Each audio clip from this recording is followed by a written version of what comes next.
Assalamualaikum warahmatullahi wabarakatuh. Yang terhormat Bapak dan Ibu pengampu mata kuliah pendidikan komparatif, yang saya banggakan kawan-kawan dari kelas B yang hadir pada perkuliahan di siang hari ini. Izinkan saya, Nofrizal, NIM 22169050 untuk memaparkan resume saya tentang sistem pendidikan di Amerika. Sebelum membahas sistem pendidikan di Amerika, ada baiknya kita bahas tentang latar belakang dari Amerika Serikat itu sendiri. Amerika Serikat terletak di tengah-tengah benua Amerika, berbatasan bagian utara dengan Kanada dan bagian selatan berbatasan dengan Meksiko. Amerika Serikat terdiri dari 50 negara bagian yang terbentang dari Samudra Atlantik di pesisir timur hingga Samudra Pasifik di pesisir barat. Selain itu termasuk juga Kepulauan Hawaii di Lautan Pasifik serta negara bagian Alaska di ujung utara benua Amerika. Pada tahun 1492, Christopher Columbus mencapai Amerika. Orang-orang Inggris lalu bermukim di Jamestown, Virginia pada tahun 1607. Pemukiman ini dianggap sebagai pemukiman pertama di Amerika Serikat. Selanjutnya terus berdatangan orang-orang dari Inggris, Prancis, Spanyol, dan juga Belanda. Ini menurut Verreger pada tahun 1996. Kemudian Wilford pada tahun 2008 menyatakan bahwa pada tahun 1970-an, 13 koloni Inggris tersebut meliputi 2,5 juta penduduk dan berkembang dengan pesat dengan sistem politik dan hukum sendiri. Perkembangan koloni-koloni Inggris berakhir tidak baik bagi penduduk asli Amerika, karena banyak dari penduduk asli tersebut yang tewas akibat dibunuh dan tewas akibat penyakit. Akhirnya mereka pun kehilangan negeri mereka sendiri.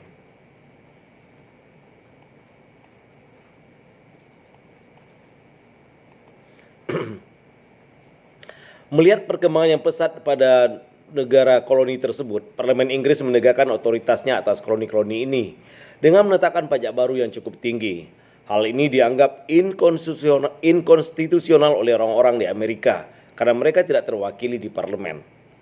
Konflik tersebut memanas dan berujung pada perang penuh pada April 1775.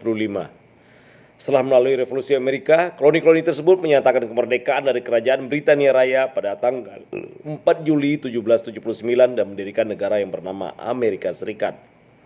Dengan dukungan militer dan keuangan berskala besar dari Prancis serta kepemimpinan Jenderal George Washington, pasukan Patriot memenangkan perang revolusi dan perdamaian disepakati pada tahun 1783. Selama dan setelah perang, 13 negara bersatu, negara bagian tersebut bersatu di bawah pemerintahan federal yang ditetapkan melalui pasal-pasal konfederasi. Pada tahun 1866, pemilihan presiden Amerika Serikat dimenangkan oleh Abraham Lincoln dari Partai Republik. Hal ini membuat 11 negara budak melepaskan diri dan mendirikan konfederasi pada tahun 1861. Pada era rekonstruksi pada tahun 1863 sampai 1877, Amerika Serikat mengakhiri perbudakan dan memperluas hak-hak hukum dan hak suara untuk mantan budak. Dalam hal ini orang-orang Afri Amerika yang pernah menjadi budak.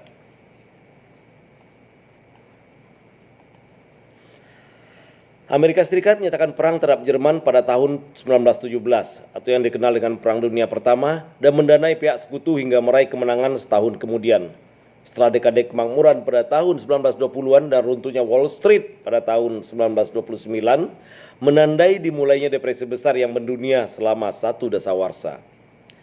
Franklin Delano Roosevelt yang seorang demokrat kemudian terpilih menjadi presiden Amerika Serikat menerapkan program baru yang bernama New Deal untuk bantuan pemulihan dan reformasi yang mendefinisikan liberalisme sebagai Amerika modern. Setelah serangan Jepang ke Pearl Harbor pada 7 Desember 1941, Amerika Serikat terlibat dalam Perang Dunia Kedua. Bersama sekutu, ia membantu mengalahkan Jerman dan Nazi di Eropa dan mengalahkan Jepang di Timur Jauh. Setelah Perang Dunia Kedua, Amerika Serikat dan Uni Soviet muncul sebagai negara adidaya yang saling bersaing dan memulai Perang Dingin. Kedua negara ini saling bertikai secara tidak langsung dalam persaingan senjata dan perlombaan luar angkasa. Selama Perang Dingin, kebijakan luar negeri Amerika dipusatkan dalam pemenuhan paham komunisme. Hal ini membuat negara ini terlibat dalam perang di Korea dan perang Vietnam yang berakhir dengan kekalahan memalukan bagi pihak Amerika. Kelompok liberalisme memperoleh banyak kemenangan pada masa New Deal dan juga pada pertengahan 1960-an, khususnya dalam kesuksesan gerakan hak sipil. Namun konservatisme kembali berkembang, bahkan pada tahun 1980-an mendapat tempat di bawah Presiden Ronald Reagan. Perang dingin berakhir setelah bubarnya Uni Soviet pada tahun 1991. Hal ini menjadikan Amerika Serikat menjadi sebagai satu-satunya negara adikuasa.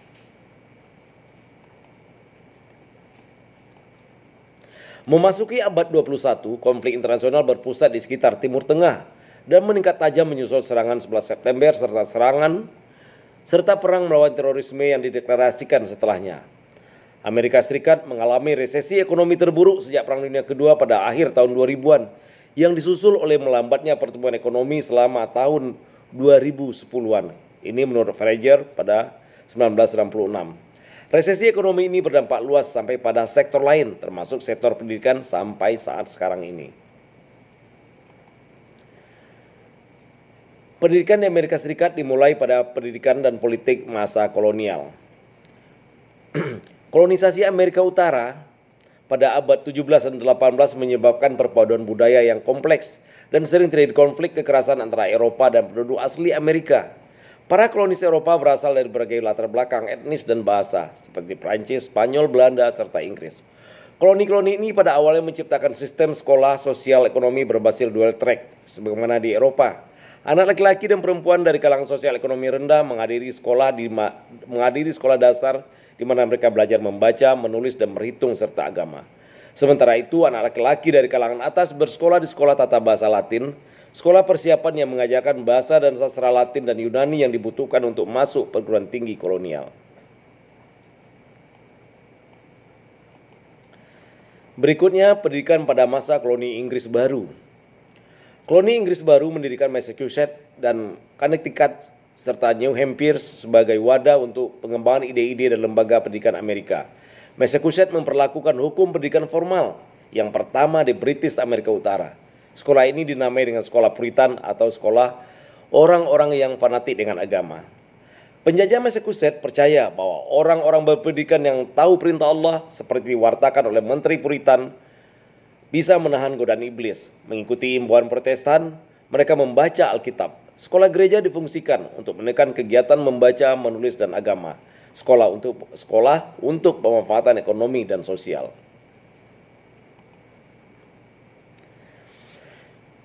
Tahap berikutnya, setelah menyelesaikan sekolah dasar Latin, pemuda kalangan atas New England akan berusaha masuk ke Harvard College.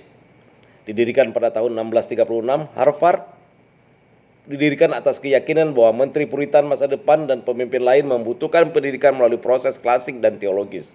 Siswa harus menunjukkan kompetensi dalam bahasa Latin dan Yunani. Selama di Harvard, kurikulum didasarkan pada seni liberal dan studi agama. Diyakini bahwa menteri dan pemimpin lain membutuhkan pendidikan seni liberal. Harvard mengajarkan tata bahasa, logika, retorika, matematika, geometri, astronomi, etika, dan filsafat, dan ilmu pengetahuan alam. Khususnya penting bagi menteri masa depan untuk memahami teologi Calvin, Ibrani, Yunani kuno, dan sejarah kuno. Berikutnya, masa koloni Atlantik Tengah. Pada masa ini praktik pendidikan bersifat memotivasi dalam metode pembelajaran. Hal ini dipicu dengan adanya teori-teori pendidikan tentang penguatan yang diusung oleh Sainer. Pada masa ini didirikan sekolah Quaker yang menolak untuk mendukung upaya perang atau melayani dalam hal militer, serta terbuka untuk semua anak, termasuk kulit hitam dan penduduk asli Amerika. Selain sekolah Quaker, sekolah Quaker mengajarkan membaca, menulis, berhitung, dan agama. Juga ditemukan sekolah dasar kolonial lainnya. Mereka juga dianggap unik dalam menawarkan pelatihan kejuruan, kerajinan, dan pertanian. Sekolah-sekolah ini menolak doktrin kebobrokan dan penggunaan hukuman fisik. Guru Quaker menggunakan bujuk rayu untuk penguatan dan memotivasi murid mereka.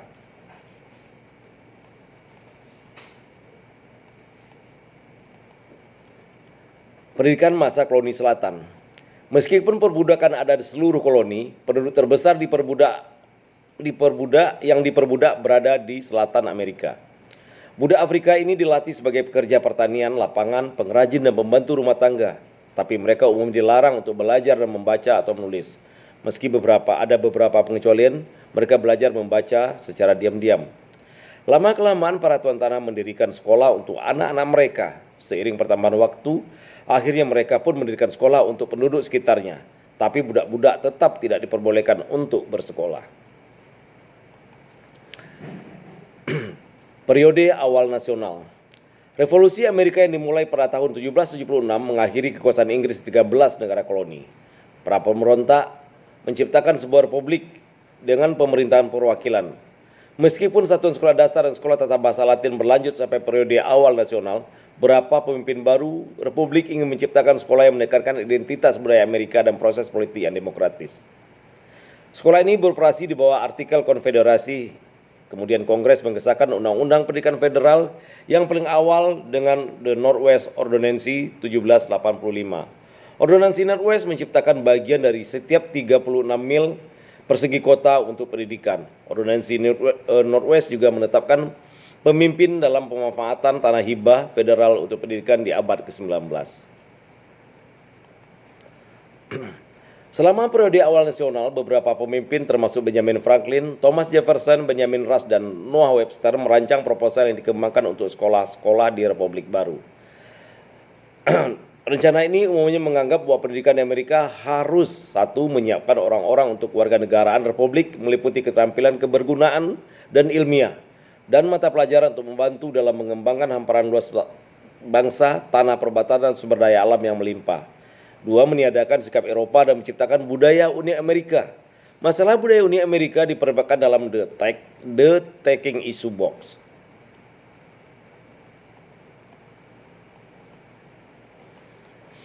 Berikutnya masa Akademi Franklin. Benjamin Franklin seorang negarawan dan ilmuwan serta humas yang terkemuka. Ia mendirikan sebuah akademi sekolah menengah swasta dan menggambarkan kurikulum dalam bukunya proposal terkait dengan pendidikan pemuda di Pennsylvania. Pendekatan Franklin pada pengetahuan dan ilmu yang berguna ini berbeda, terutama pada sekolah-sekolah tata bahasa Latin. Tata bahasa komposisi, retorika, public speaking dalam bahasa Inggris diganti dengan bahasa Latin, Yunani, serta studi bahasa utama. Siswa juga bisa memilih bahasa kedua berkaitan dengan karir masa depan mereka. Pada pertengahan abad ke-19, Amerika Serikat memiliki banyak akademi yang menyerupai rencana Franklin. Thomas Jefferson, pendidikan untuk kewarganegaraan. Thomas Jefferson merupakan penulis Deklarasi Kemerdekaan dan Presiden ketiga Amerika Serikat. Ia mengungkapkan filosofi pendidikan dalam bukunya Bill of the More General Diffusion of Knowledge. Diperkenalkan pada legislatif Virginia pada tahun 1779. Jefferson juga pendiri utama dari University of Virginia. Tujuan utama pendidikan yang diungkap oleh Jefferson adalah untuk mempromosikan suatu masyarakat demokratis dan warga negara yang berpengetahuan dan baik. Jefferson memisahkan gereja dan negara. Ia percaya negara memiliki peran pendidikan dasar, tidak seperti gereja. Sekolah yang disponsori negara bukan milik swasta dan didanai dengan pajak umum. Program yang diusung oleh Jefferson meskipun tidak semua terlaksana, mengangkat isu-isu penting bagi negara baru. Selain itu, Jefferson tidak mengizinkan perbudakan anak. Program ini menetapkan bahwa anak-anak mendapat pendidikan secara gratis. Baik perempuan atau laki-laki bisa mengikuti sekolah dasar di masing-masing daerah. Kemudian, negara akan membayar untuk 3 tahun pertama pendidikan siswa tersebut. Program Jefferson untuk mendirikan 20 sekolah tata bahasa di seluruh negara untuk penyediaan pendidikan menengah bagi anak laki. Di sekolah tata bahasa, siswa akan belajar bahasa Latin, Yunani, Inggris, geografi, matematika yang lebih tinggi. Berikutnya, masa sekolah minggu. Sebelum sekolah umum didirikan pada abad ke-19, ada upaya menggunakan bantuan sukarela swasta alternatif untuk sekolah dikenai pajak didukung seperti sekolah minggu dan sekolah bersifat nasihat. Selama waktu itu, banyak anak-anak bekerja di pabrik-pabrik dari industrialisasi Timur Laut. Individu dan organisasi filantropis mendirikan sekolah minggu di kota besar seperti New York dan Philadelphia. Sekolah ini terbuka hanya pada hari Minggu saja. Ketika pabrik tutup, sekolah minggu memberikan minimal pendidikan dasar yang terdiri dari menulis, membaca, matematika, dan agama.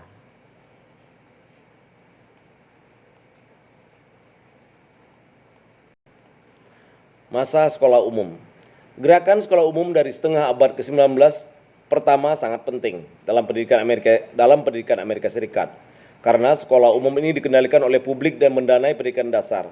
Sekolah umum cikal bakal sekolah dasar negeri saat ini, menawarkan kurikulum dasar dalam hal membaca, menulis, mengeja, dan berhitung. Tiga, tahapan legislasi. Legislasi negara biasa mendirikan sekolah umum dengan urutan sebagai berikut. Satu, mereka diizinkan untuk mengatur warga distrik yang bersekolah dengan persetujuan atau penanggung jawab daerah lokal.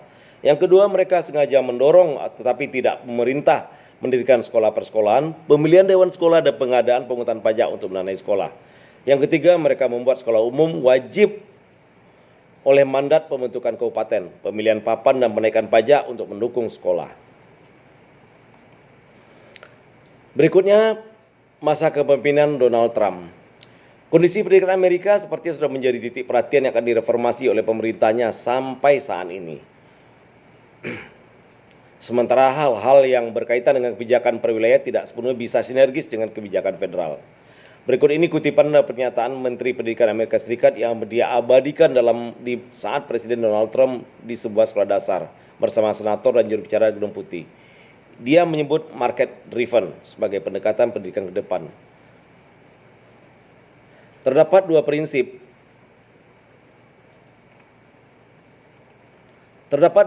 sebagaimana dinyatakan waktu kampanye dulu. Satu, pendidikan diselenggarakan oleh negara federal dan pemerintah lokal. Dua, adanya pendanaan dari pemerintah federal terhadap peserta didik yang berpenghasilan rendah. Secara umum tujuan pendidikan Amerika Serikat bertujuan: satu, untuk mencapai kesatuan dan kebinekaan. Dua, mengembangkan cita-cita dan praktik demokrasi. Tiga, untuk membantu pengembangan individu. Empat, memperbaiki kondisi dan sosial masyarakat. Dan lima, mempercepat kemajuan nasional. Struktur pendidikan di Amerika Serikat: pertama, tingkat dasar. Dua, tingkat menengah. Dan ketiga, tingkat pendidikan tinggi.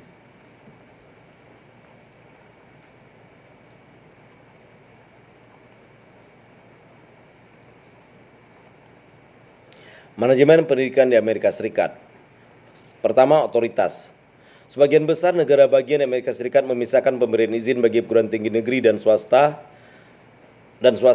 Badan tertinggi yang merumuskan kebijakan ini adalah Board of Trustees. Untuk perguruan tinggi negeri, anggota badan ini ditunjuk oleh gubernur negara bagian atau kelompok yang mewakilinya. Sedangkan untuk perguruan tinggi swasta dipilih oleh mereka sendiri. Meski demikian, pelaksanaan tugas sehari-hari dilakukan oleh rektor, presiden ataupun konselor dan senat. Sedangkan kebijakan pendidikan dasar dan menengah dipegang oleh sebuah badan disebut Board of Education. Badan ini membuat kebijakan serta menentukan anggaran pendidikan. Di Amerika Serikat, pemegang otoritas di perguruan tinggi adalah presiden. Satu, presiden ataupun konselor merupakan pemimpin utama di perguruan tinggi yang disamarkan jabatan rektor yang melaksanakan dan mengawasi operasional lembaga setiap hari. Kemudian pembantu presiden bidang akademik di Indonesia disebut pembantu rektor, ya. Kemudian bidang kemahasiswaan. Yang ketiga adalah ketua jurusan. Yang keempat beberapa otoritas lainnya seperti sarjana, registrasi, dan senat universitas.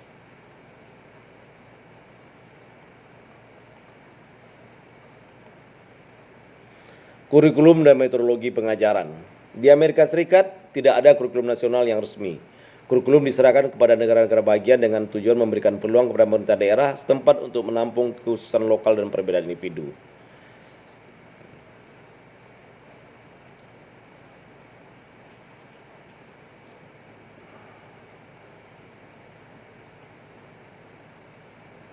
Kenaikan kelas, ujian, dan sertifikasi. Sistem kenaikan kelas, anak-anak yang performansinya belum memuaskan tidak naik kelas, agar keberadaan di sekolah sesuai dengan umurnya. Hal ini dilakukan mengingat banyak murid yang lambat di sekolah karena umurnya masih terlalu muda. Akhirnya timbul suatu kebijakan, yaitu ada kenaikan kelas secara otomatis.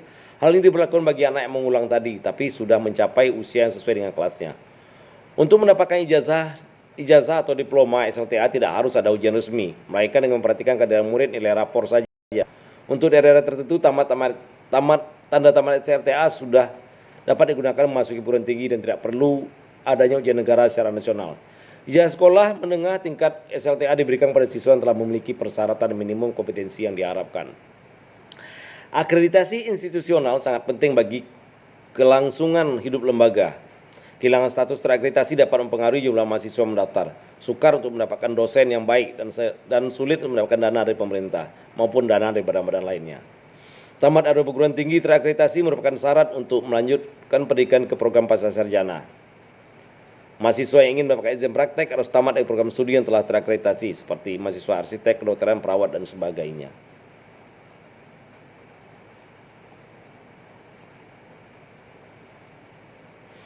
Akreditasi. Di Amerika Serikat, proses akreditasi dikoordinasikan oleh Badan Akreditasi Pendidikan Tinggi atau Council for Higher Education Accreditation. Tujuan akreditasi mendapatkan keyakinan bahwa perguruan tinggi tersebut telah 1. Mempunyai dan mempertahankan standar akademik, 2. Dilaksanakan secara baik, 3. Memenuhi persyaratan mengikuti program pemerintah. Ada 2 jenis akreditasi, pertama akreditasi institusional, yang kedua akreditasi khusus.